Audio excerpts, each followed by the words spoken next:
इस वीडियो में हम डिस्कस करेंगे प्रमेय 6.3। यदि दो त्रिभुजों में संगत कोण बराबर हो तो उनकी संगत भुजाएं एक ही अनुपात में होती है। हमें सिद्ध क्या करना है? उनकी संगत भुजाएं एक ही अनुपात में होती है, इसलिए ये त्रिभुज समरूप होते हैं। ये स्टेटमेंट आपको याद रखना होगा, ये कथन आपको याद रखना होगा, क्योंकि यही कथन ही आपको किसी बोर्ड एग्जाम में पूछेगा, ना कि ये त्रिभुज वगैरह कुछ दिया रहेगा। आपको ये पूछ देगा यदि दो त्रिभुज में संगत कोण बराबर हों तो उनकी संगत भुजाएं एक ही अनुपात में होती हैं, तो इसलिए ये त्रिभुज समरूप होते हैं। तो आपको पहले समझना पड़ेगा कि क्या कहना चाह रहे हैं और हमें सिद्ध क्या करना है। चलिए प्रमेय 6.3 सिद्ध करते हैं। सबसे पहले हम क्या करेंगे, दो त्रिभुज, एक मान लेते हैं ये त्रिभुज और एक इससे थोड़ा बड़ा बना लेते हैं। तो ये ए बी सी, ये है पी क्यू आर।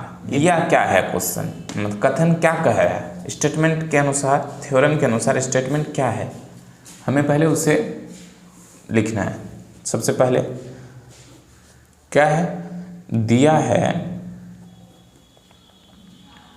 क्या है, ये कोण ए जो है ये संगत कोण क्या है? बराबर है। कोण P के बराबर होगा, कोण B जो है कोण Q के बराबर होगा और कोण C कोण R के बराबर होगा। ये दिया हुआ है। तो हम लिखते हैं कोण दिया है कोण A बराबर कोण P, कोण B बराबर है Q के, C बराबर है कोण R के। ये दिया है कोण A बराबर कोण P, कोण B बराबर कोण Q, कोण C बराबर कोण R। ये संगत कोण आपस में क्या हो गया? बराबर। आप समीकरण फर्स्ट मान लीजिए, समीकरण सेकेंड, समीकरण थर्ड। अब हमें सिद्ध क्या करना है? दिया है, हमने लिख दिया, तो सिद्ध करना है। क्या सिद्ध करना है? संगत भुजाएं एक ही अनुपात में होगा। इसका मतलब ये हुआ कि संगत भुजा कौन हुआ? ए बी बटे पी क्यू, ये संगत भुजा का अनुपात बराबर होगा बी सी बटे क्यू आर, बराबर होगा ए सी बाई पी आर के। हमें ये सिद्ध करना है। फिर क्या करेंगे? रचना। क्या रचना करेंगे जो ये हमें सिद्ध हो जाए? तो रचना क्या करेंगे, एक हम बिंदु लेते हैं डी और एक बिंदु लेते हैं ई। ये दोनों को मिलाते हैं, मिला दिए तो लिखते हैं रचना में क्या लिए? भुजा पी क्यू तथा पी आर में दो बिंदु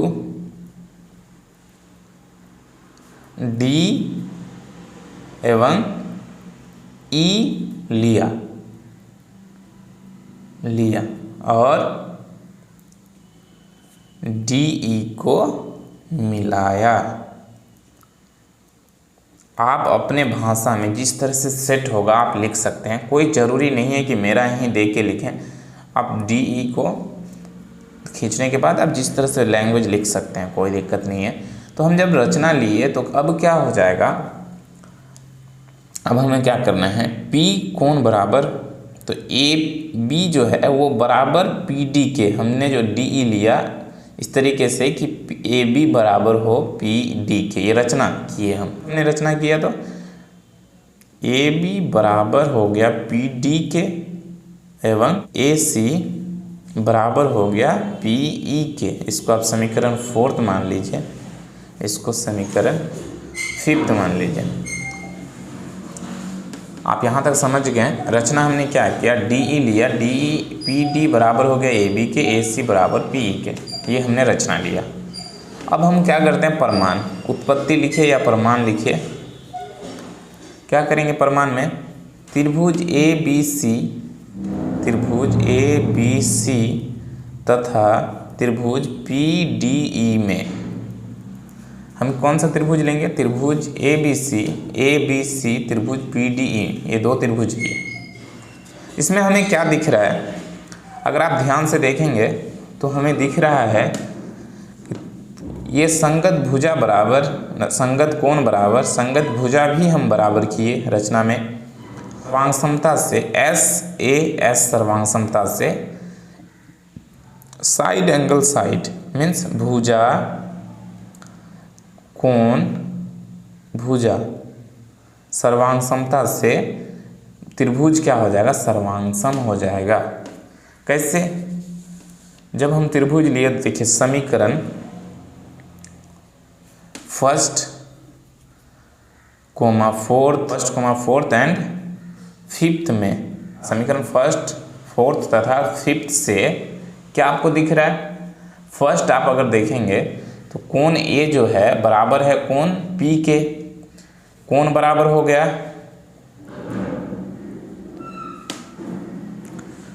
और कोण बराबर होने के बाद संगत भुजा भी बराबर हो गया, संगत भुजा ए बी बराबर पी डी रचना से ए सी बराबर पी ई, ये समीकरण फोर्थ और समीकरण फिफ्थ में है। तो हम क्या लिखेंगे, लिखना है कि अतः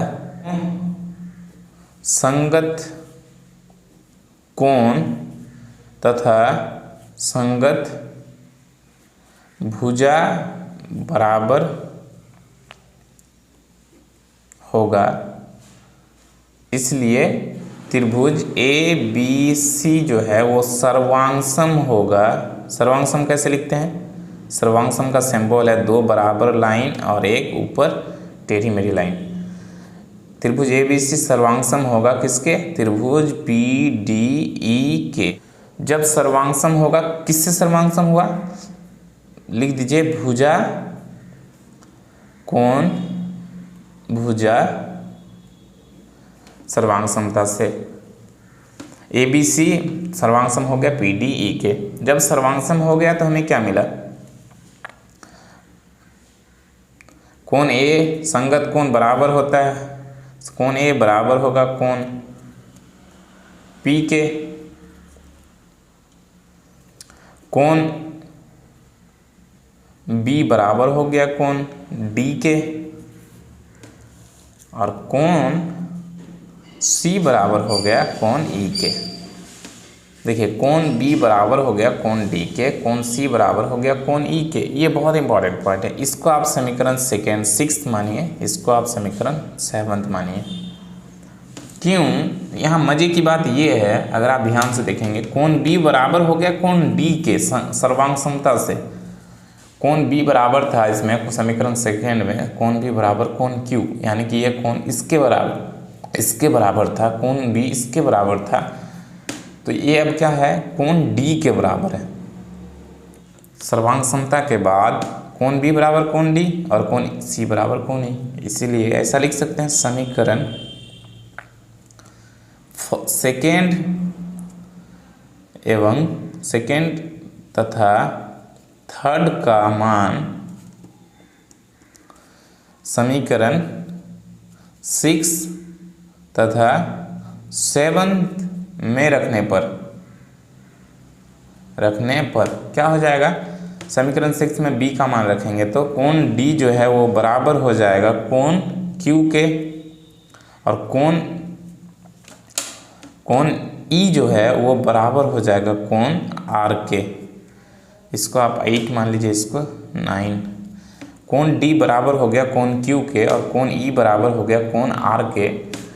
तो देखिए जब ये संगत कोण बराबर होगा, आपने 9th क्लास में पढ़ा होगा, जब ये संगत कोण ये अब इसके बराबर हो गया, इसके बराबर हो गया और ये इसके बराबर हो गया, कोण e बराबर कोण r, कोण d बराबर कोण q। तो जब ये आपस में कोण बराबर होगा तब बराबर होगा जब ये दोनों लाइन क्या होगा, समांतर होगा। जब डी ई समांतर क्यू आर होगा तभी ये कोण डी और कोण क्यू बराबर होगा। तो हमने क्या निकाला, कोण डी बराबर है कोण क्यू के। इसका मतलब ये हुआ कि डी ई जो लाइन है वो समांतर है क्यू आर के, इसलिए डी ई लाइन समांतर होगा किससे, क्यू आर के। कहाँ से, संगत कोण बराबर है, संगत कोण बराबर होने से। समीकरण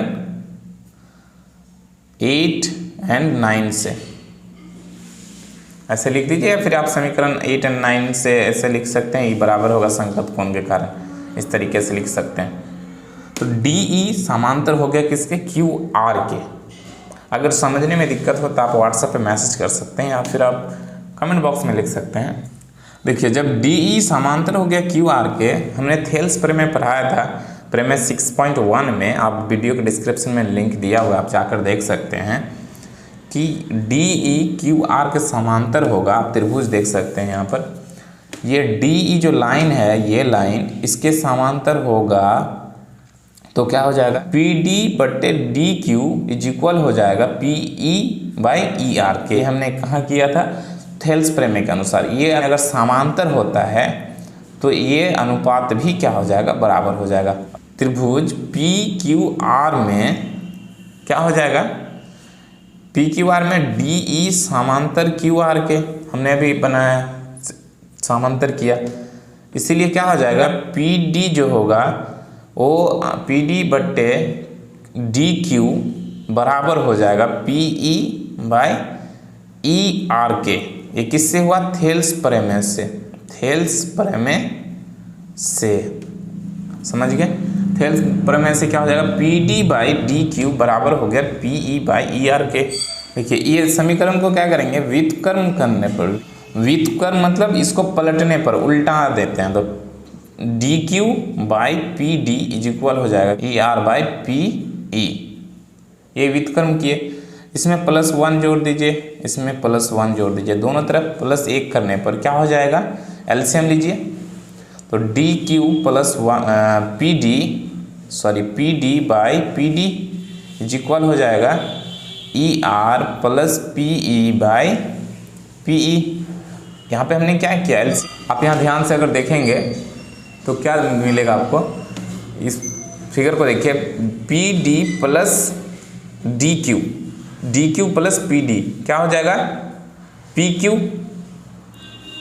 नीचे क्या है P D, P Q by P D is equal हो गया E R plus P E R plus P E. ये पी ई हो गया प्लस हो गया ई आर के, तो हमें क्या मिला, P R by P E. आप समीकरण फर्स्ट को देखेंगे, समीकरण फोर्थ को, ए बी का मान क्या है, पी डी, पी डी के जगह पे ए बी लिख सकते हैं और पी ई के जगह पे ए सी लिख सकते हैं, कोई दिक्कत। अभी जो हमने निकाला P Q by P D, तो क्या हो जाएगा, P Q by P D के जगह क्या लिख सकते हैं, ए बी, और P R by P E के जगह क्या लिख सकते हैं, पी आर बाई ए सी। किससे, समीकरण फोर्थ एंड फिफ्थ से ये चेंज कर सकते हैं। जब हमने चेंज करा तो फिर से क्या करते हैं, व्युत्क्रम करते हैं, उल्टा देते हैं, तो क्या हो जाएगा, लिखिए व्युत्क्रम करने पर, व्युत्क्रम जब करेंगे तो क्या मिलेगा हमें, ए बी बटे पी क्यू बराबर A C by P R, ये हमें मिलेगा। सिद्ध करना था A B by P Q is equal to B C by Q R बराबर है A C by P R के, तो हमें क्या मिल गया, A B by P Q सिद्ध करना है, A B by P Q हमें मिल गया, A C by P R मिल गया।